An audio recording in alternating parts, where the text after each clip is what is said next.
ভালো আছে? মামু, কি অবস্থা? আলহামদুলিল্লাহ ভালো। ভালো আছে মামু। তো মালয়েশিয়া কত বছর? মালয়েশিয়া প্রায় 4 বছর। মামু তো মায়ানমারের। না, আমি মায়ানমার না, আমি বাংলাদেশের চট্টগ্রামের আর কি। চট্টগ্রামের। হ্যাঁ, তো সেজন্য সবাই মায়ানমার বলে আর কি। ও আচ্ছা, আমি মনে করছি ওইটাই। ও, তাইলে ভাইয়ের আপনার এখান থেকে কাজ কাম করতেছেন, তো কি অবস্থা? আলহামদুলিল্লাহ ভালো। কাজকর্ম আছে, ভালো আছে, মানে একটু কোম্পানির বেতন একটু সমস্যা আর কি। কোম্পানি বেতন একটু সমস্যা। একটু সমস্যা। 5 মাস 6 মাস ধরে মানে এখন কান ফেলে দেই, প্রত্যেক কোম্পানিতে এই অবস্থা। আহ, মানে 5-6 মাস পরে তো বেতন দেয়, মাইর তো জানা ঠিক না, না? মাইট যায় না, এমনি কান রাখে আর কি। ও, তো এখানে যে কাজ কাম, কি কাজ কাম করো মামু?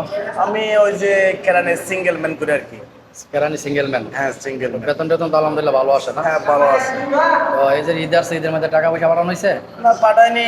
কোম্পানি টাকা দেয়নি, সেই জন্য পাঠাতে পারেনি। তাহলে তারা ঈদ করবে কিভাবে বাড়িতে ফ্যামিলি? কি করবো, আল্লাহ ভরসা।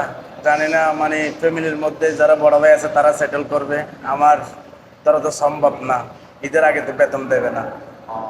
তো এই যে মালয়েশিয়া, তো কেমন লাগে মালয়েশিয়ার পরিবেশ কেমন লাগে? মালয়েশিয়ার পরিবার আলহামদুলিল্লাহ ভালো, মানে বাংলাদেশের, প্রায় বাংলাদেশ আর মালয়েশিয়া সেম সেম আর কি। এই দেশে চলাফেরা করে তো ভালো লাগে না? যাদের ফাস্টফুড আছে তারা চলাফেরা করতে পারে, যাদের ফাস্টফুড নেই তাদের তো মানে দিনকাল ভালো যাচ্ছে না। সব সময় পুলিশ থাকে রাস্তাঘাটে, ধরতে পারলে 100 টাকা 200 টাকা নিয়ে ফেলে, আর যদি ইমিগ্রেশন পাই পুরো ওদেরকে মানে থানা নিয়ে যায়, এই অবস্থা আর কি। আর মালয়েশিয়া জেলখানাও তো প্রচুর কষ্টের জেলখানা। হ্যাঁ, মালয়েশিয়ার জেলখানা প্রচুর কষ্ট। তাহলে যারা যে অবৈধ আসতেছে তাদের মানে মালয়েশিয়া অবৈধ না আসাটা তো সবচেয়ে ভালো ঠিক না? সবচেয়ে ভালো, যারা অবধি আসতেছে টুরিস্টে আসতেছে তারা না আসা ভালো। এখানে দিন মজুরি করে 1200 টাকা 500 টাকা পাইরে এখানে খাইলে অনেক ভালো হবে, মালয়েশিয়া না আসার চেয়ে।